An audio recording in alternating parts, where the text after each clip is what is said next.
Assalamualaikum, nama saya Muhammad Zamri bin Rizal. Saya dari kelas B112J. Nombor pelajar 2022-614836. Assalamualaikum warahmatullahi wabarakatuh. Saya Muhammad Dani Andika bin Muhammad Syahrizal dari kelas J.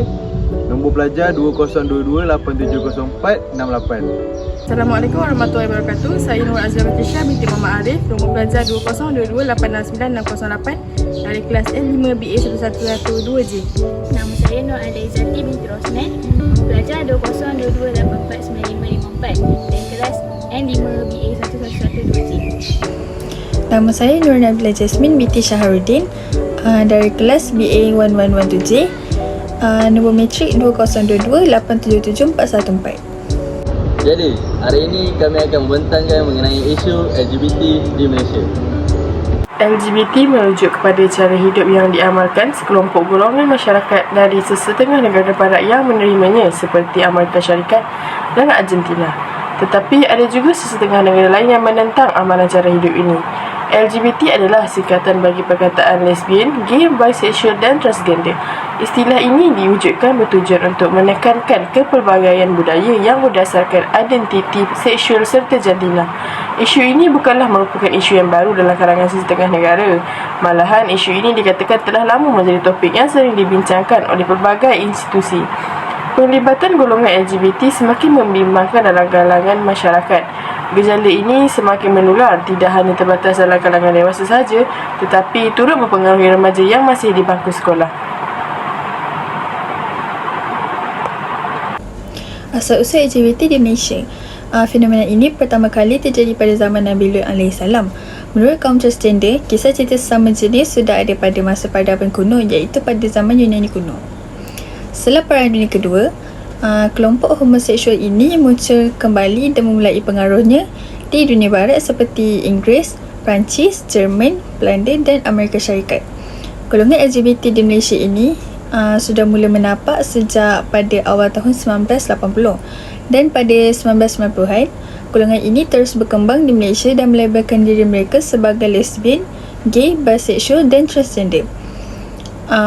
Golongan ini memberi kejutan yang besar terhadap masyarakat Malaysia pada ketika itu, kerana masa itu Malaysia merupakan negara yang menggunakan agama Islam sebagai agama rasmi. Secara LGBT pula, LGBT tidak terlalu dikenali atau dibincangkan dalam masyarakat Melayu. Namun dengan kepimpinan penjajah yang mendatangkan cara hidup barat, LGBT mula diperkenalkan dan terus berkembang di Malaysia.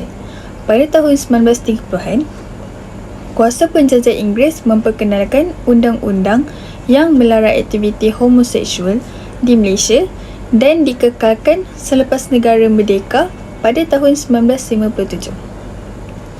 Kehidupan lesbian dan gay dianggap sebagai budaya darat dan dianggap sebagai penyakit moral yang patut dihapuskan daripada masyarakat. Seterusnya ialah punca berlakunya LGBT. Punca yang pertama ialah pengaruh media massa. Pada era globalisasi ini, teknologi moden dan media terkini seperti televisyen, CD, video, komputer dan telefon pintar mempunyai kesan yang baik maupun buruk terhadap masyarakat. Contohnya seperti gejala LGBT ini. Media massa seperti media sosial merupakan medium utama golongan LGBT ini untuk mencari maklumat tentang gejala yang dilakukan mereka. Jadi, lebih mudah untuk golongan ini berleluasa dengan lebih luas. Contoh media sosial yang sering digunakan ialah seperti Instagram, Twitter, YouTube, Facebook dan Telegram. Yang kedua ialah pengaruh rakan. Pengaruh rakan adalah pengaruh yang diperoleh dari rakan-rakan yang mempunyai personaliti dan masalah yang sama seperti mereka. Pelakuan tingkah laku seseorang akan ditentukan dengan siapa diri kita bergaul. Contoh pengaruh rakan yang tidak baik adalah seperti apabila rakan mengajak kita untuk melakukan kemaksiatan seperti gejala LGBT. Yang ketiga ialah kurang perhatian agama. Kurang perhatian agama adalah salah satu faktor besar berlakunya penilaian LGBT ini. Walaupun pendidikan agama telah diberikan sejak dari kecil, namun ia tidak berguna jika amalan kehidupan agama tidak diterapkan ke dalam diri. Maka, ia memudahkan seseorang untuk cenderung melakukan perkara yang tidak baik. Ini kerana apabila seseorang individu tersebut mempunyai ilmu agama yang cetek, maka akan mudah terpengaruh dengan nafsu dan hasutan syaitan. Dan akhir sekali ialah trauma masa lampau. Trauma masa lampau ini merangkumi penderaan dan pengalaman seksual yang negatif. Masa akan bertingkah laku seperti mana yang dialami mereka untuk mengadaptasi peristiwa tersebut pada masa hadapan. Kesannya, apabila seseorang itu mempunyai masa lampau yang pahit dan hitam, kelak ianya akan memberi kesan yang negatif kepada diri mereka. Baiklah, saya akan sambung dengan kesan LGBT. Komuniti LGBT yang semakin berkembang dan menjadi lebih ketara akan memberi kesan kepada agama, ekonomi dan sosial. Kesan yang pertama adalah dari segi agama. Malaysia adalah sebuah negara yang mempunyai majoriti umat Islam dan setengah orang yang tidak beragama beranggapan bahawa LGBT ini adalah satu perkara yang normal. Disebabkan itu, banyak golongan muda yang telah terjebak dalam komuniti LGBT ini dan beranggapan juga benda itu adalah suatu perkara yang normal. Pengaruh media sosial seperti Instagram, TikTok, Twitter dan Facebook telah menyebabkan golongan muda pada zaman ini terjebak dalam komuniti LGBT ini dan menyebabkan mereka berasa perkara itu normal dan LGBT ini mempunyai hak untuk menyuarakan pendapat mereka.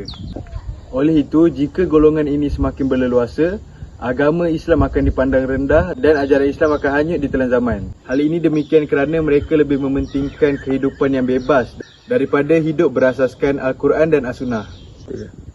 Yang kedua, dari segi sosial.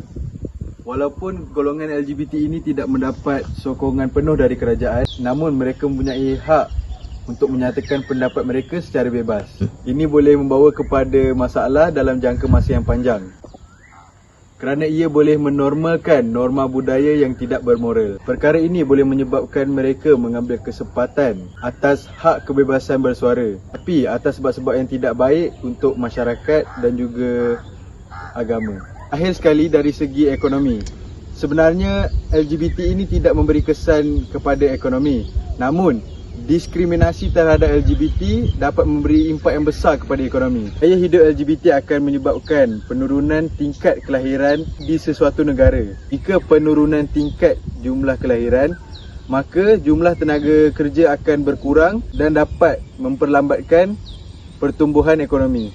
Kecenderungan LGBT untuk terus mempunyai risiko kesihatan yang lebih tinggi dan dapat menyebabkan negara terpaksa mengeluarkan kos yang lebih banyak untuk membiayai kesihatan mereka. Dengan jumlah LGBT yang semakin meningkat, maka pembiayaan kesihatan yang tinggi dan sistem yang tinggi ini akan menyebabkan sistem kesihatan serta kewangan sesuatu negara terbeban. Seterusnya, saya akan membentangkan berkenaan dengan langkah-langkah mengatasi LGBT.